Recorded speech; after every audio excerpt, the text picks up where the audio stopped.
je vais vous parler de la bienveillance. Il y a un proverbe zen qui dit comment est-ce que tu peux voir le fond de l'eau si tu es constamment en train de troubler la surface. Alors sur ce mode un peu symbolique, comme un koan, qui engage à faire marcher sa réflexion,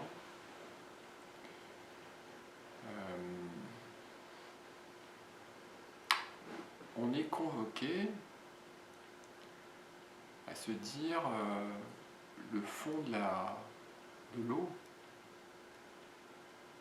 en dessous de la surface, c'est sans doute là que se tient la vérité des choses. Et que la surface, au contraire, c'est ce qui empêche, qui trouble cet accès. Et on peut tout de suite déjà observer au travers de nos méditations que les pensées fonctionnent comme une sorte de rideau.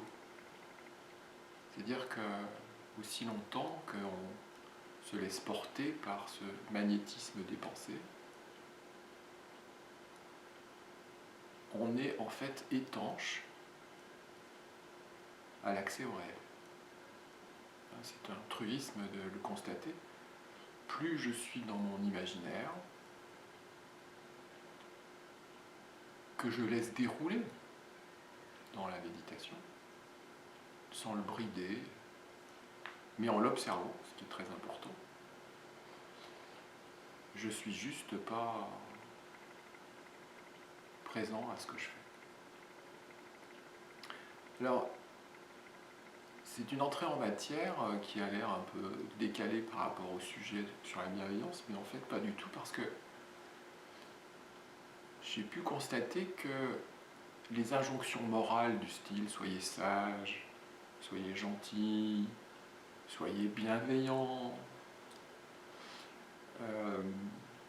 procédaient toujours de ce monde de l'imaginaire en fait, de ce monde des pensées, puisque c'est au travers de ce monde des pensées que nous avons engrammé des valeurs, que nous avons intégré et figé des normes de comportement, qu'on a classées en bonnes ou mauvaises. Et donc ça m'a beaucoup interrogé d'expérimenter que ces normes de comportement se trouvaient dans un engrammage et qu'il fallait convoquer les pensées pour plaquer sur du vivant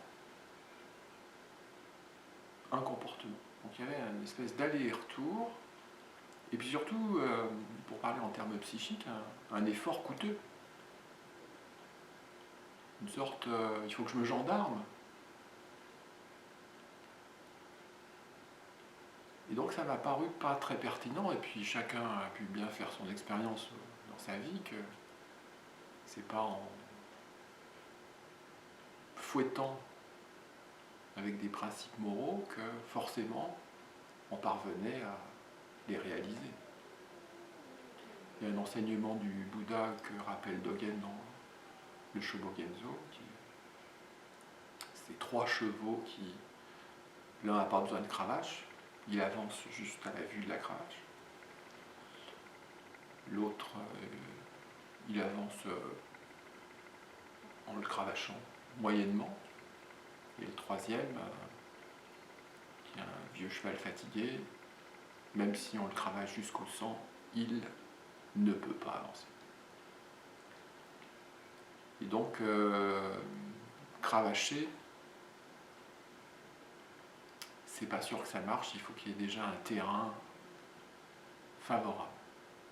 Et donc, ça m'a engagé à aller faire cette réflexion un peu plus approfondie sur quel pouvait être le véritable ressort et surtout le germe, la véritable source de cette valeur universelle qu'on désigne sous le vocable de bienveillance. Et au fil des zazen, il m'est apparu que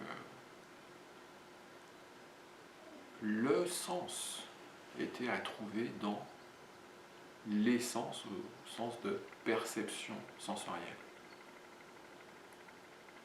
Et que la source de cette bienveillance qu'on va chercher dans notre cerveau, dans notre cortex, dans notre engrammage de mémoire et la sélection des valeurs,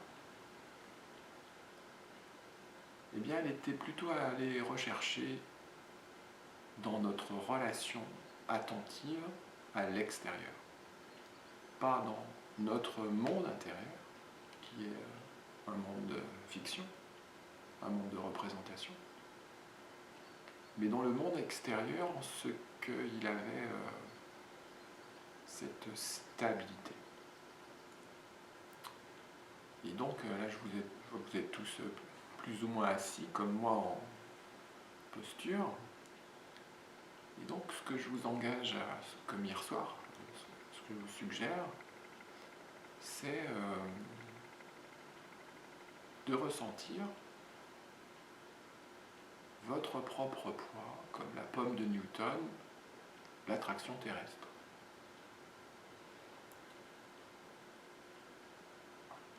Et alors, à ce moment-là, je voudrais vraiment vous inviter à faire attention à un point. Ne pas aller, ou éviter d'aller si possible, sur le registre très subtil de la visualisation. Car la visualisation, c'est encore jouer avec nos projections. J'ai pas dit que ce n'était pas une aide extrêmement puissante. On peut aller chercher une aide très efficace dans le registre des visualisations. Mais de prendre conscience qu'une visualisation, c'est jamais encore que de se promener dans son monde virtuel. Et à ce titre, être encore déconnecté de la réalité et encore jouer avec les fictions en attendant qu'elles produisent un effet, certainement, et il est possible que ce soit le cas, mais d'essayer, au travers de ce que je vous suggère, de ne pas ressentir au travers d'une visualisation un raisonnement, d'une émotion qu'on fait venir, mais juste l'expérience directe du contact. Le lien immédiat, non différé, non jugé, tel qu'il est là.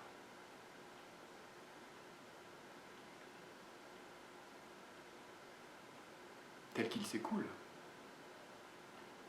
tel qu'il est présent. Un peu comme dans un logion de l'évangile de Thomas, je suis sous la pierre, je suis derrière le brin d'herbe. Sous-entendu, c'est pas visible, personne n'y fait attention. Cette pratique de faire attention à la présence, vous voyez bien que ça n'est pas de l'ordre d'une visualisation. Je reviendrai plus tard sur cette question des visualisations.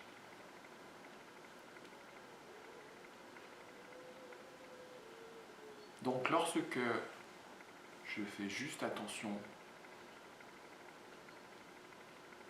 à mon propre poids sur la Terre, je peux ressentir cette attraction et surtout ressentir la force contraire qui équilibre les deux. Et donc cette force, qui est une force inépuisable, inaltérable, patiente, inconditionnelle, qui est une force de soutien, Alors si je dis tout ça et que je vais aller sur le mode faites comme si c'était l'enracinement des racines dans la terre, et que je dis votre corps est comme un arbre, et vous pouvez rejouer et même ressentir ce que l'arbre ressent ou la plante ressent quand elle va aller chercher la sève au travers de ses racines et la solidité progressive qu'elle va y puiser. Là, vous voyez, je suis passé très subtilement sur le registre des visualisations. Donc ce que je suggère, l'invitation que je formule, c'est bien sûr de se servir de la visualisation, mais surtout de quitter la visualisation, qui n'est pas un exercice si facile, pour aller se connecter à l'expérience directe. Donc, mes fesses sur le coussin, mes genoux, mes pieds, toutes ces zones de contact. Et me laisser remplir de cette bienveillance de la Terre. Vous voyez que on change de paradigme, je ne vais plus aller du tout chercher à l'intérieur de moi, dans un engrammage par nature éphémère, momentané, même si je peux le reconvoquer au travers de milliards d'informations stockées, je pourrais le laisser tomber très vite. Alors que là, j'ai une ressource qui est inépuisable. Donc, toujours se rappeler que l'essence, nos perceptions sensorielles, donnent le sens, la direction. Et aller au-delà de la symbolique des mots pour le vivre profondément. Et ça, vous pouvez, à tout instant, vous laisser remplir de ce soutien bienveillant. Et pour moi, la source véritable, elle est là. Lorsque on se laisse comme pénétrer, imbiber, remplir de cette force qui est constamment à notre disposition. Et on peut continuer l'exploration, l'expérience, avec l'air qu'on respire, avec l'air qui nous contacte, qui nous touche. Alors toujours pareil, sur symbolique des mots, pour faire résonner des perceptions plus fines, l'air nous touche physiquement, et nous en sommes touchés.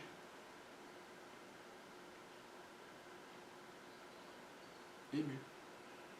Et on voit bien que quelque chose d'autre que la simple information physiologique se joue. Et en plus, c'est commutatif, c'est-à-dire que moi aussi, je suis touchant de l'air que je touche et qui me touche. C'est-à-dire que je suis à la fois ému et peut-être émouvant. Et dans cette connexion-là, on voit bien que c'est commutatif. Qu'il existe un échange profond qu'on peut vivre au travers de notre fonction respiratoire. Donc, l'air, je le compare souvent à un liquide amniotique. Quoi de plus enveloppant que le liquide amniotique? Et puis c'est pas tout à fait une symbolique là aussi. sachant que 70% de l'air ambiant est composé d'eau,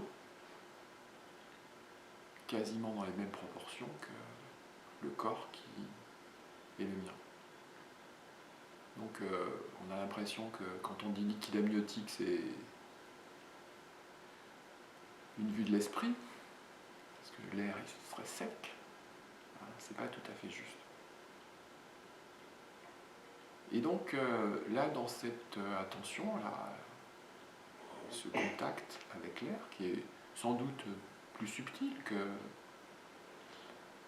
on pourrait dire, la dureté de la Terre, ou son caractère solide, là on a un élément plus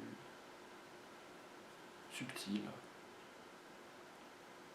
mais là encore, qu'on peut, sans trop de difficulté, percevoir avec sa peau, percevoir avec ses narines, percevoir avec ses alvéoles pulmonaires. Ce qui me fait penser à un Koan Zen qui invite à respirer avec ses propres narines pour exprimer ce fait qu'on n'a pas à emprunter à qui que ce soit des modèles de comportement. Laissez les autres avec leurs propres modèles, ils ont assez à faire avec ça. Soyez votre propre lampe. Parole du Bouddha. Et tout ça pour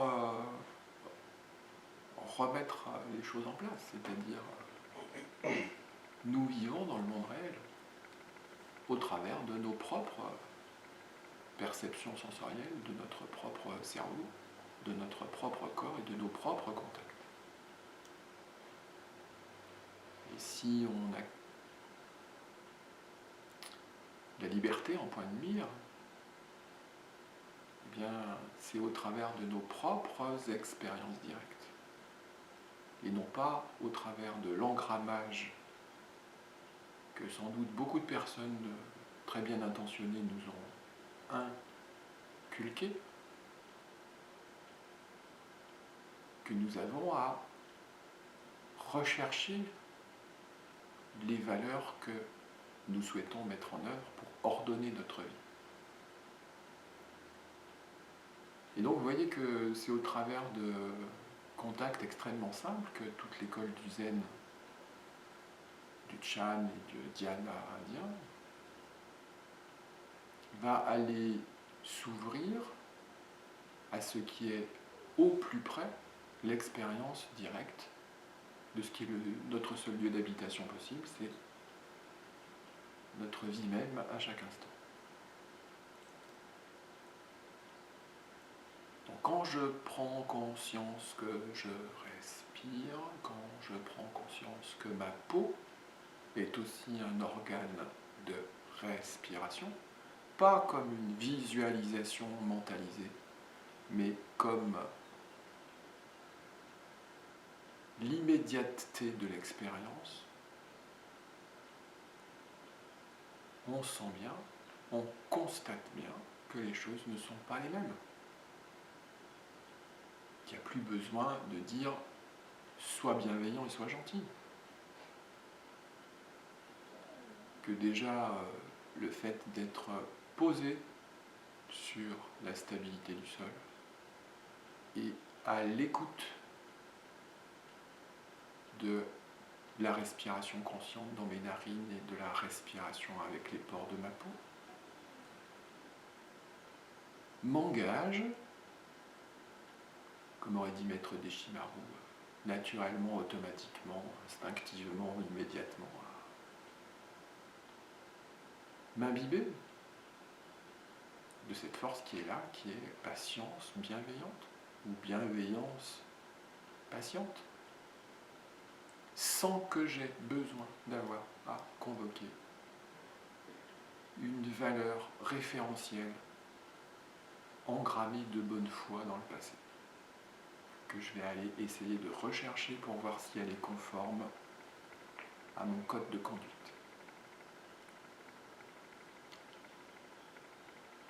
Et donc c'est une expérience qui est très intéressante et en même temps infiniment joyeuse. Dans les caractéristiques de la joie, il y a cette simplicité immédiate, cet élan du cœur, ce bonheur de serrer dans ses bras quelqu'un qu'on aime. Eh bien la bienveillance, elle a cette nature-là, cette force-là. Et vous savez, comme les personnes dont on dit qu'elles respirent la bonté, c'est-à-dire qu'à la fois elles l'inhalent et elles l'exhalent, et dont la fréquentation nous rend meilleurs, eh bien, pareil, l'air dont nous n'avons que très rarement conscience et que tout au plus on va dire que c'est une condition de notre existence ou encore un instrument presque, quelque chose qui est comme on dit chez les DRH, une ressource. Ça m'a toujours frappé ça, les ressources humaines. Wow. Moi j'aurais bien préféré qu'on dise le département des finalités humaines dans le monde de l'entreprise, les ressources.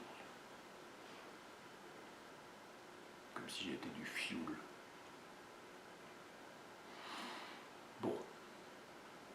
Donc l'air n'est pas une ressource.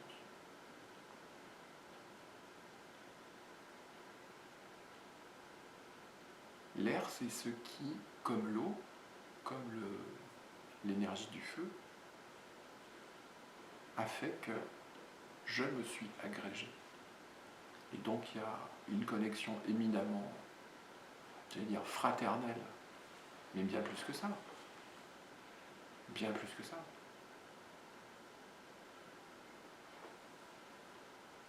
Donc c'est s'ouvrir au travers de cette exploration sur les sources réelles de la bienveillance,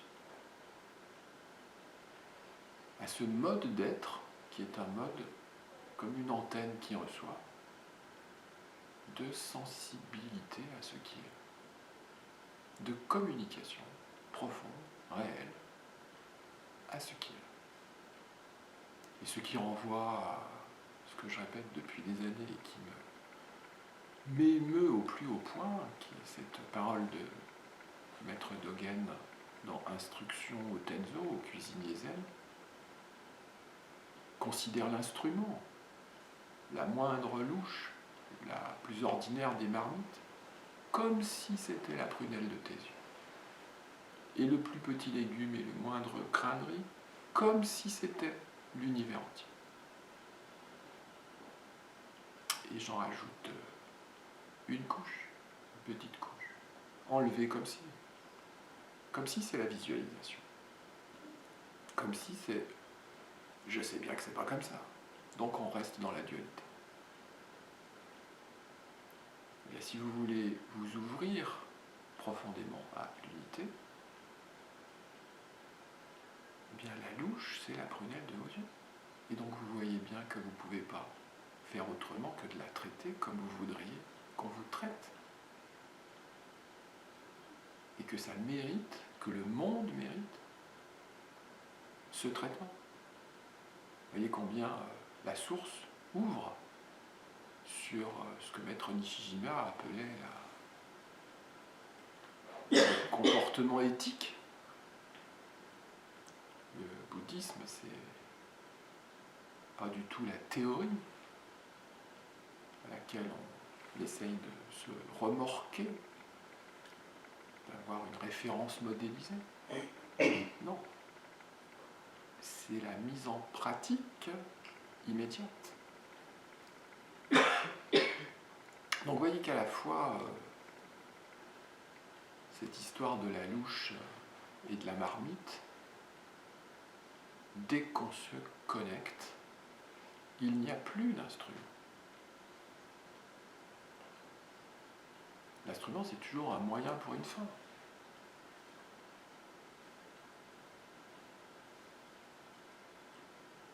Et vous voyez que votre relation au monde change immédiatement.